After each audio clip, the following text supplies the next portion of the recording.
My Brazilian friend has only lived in the United States for 6 months, but his English is great.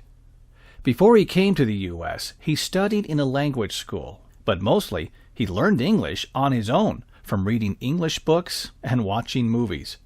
He had learned basic conversation before he arrived in the U.S.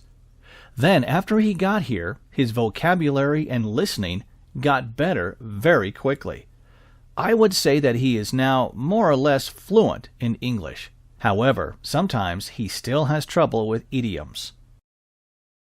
One day, he asked me to help him buy some jewelry for his girlfriend back in Brazil. Her birthday was close at hand, and he wanted to get something nice. He showed me a picture of his girlfriend before we went shopping. When I saw the picture, said, "Wow, your girlfriend is a real spring chicken." My friend asked me, "Why do you refer to my girlfriend as a chicken?" I explained to my friend, "I just mean your girlfriend is very young and beautiful." At the jewelry store, they had several very nice necklaces on hand. I suggested that we take our time and look at several stores, but my friend found a diamond necklace that was a steal.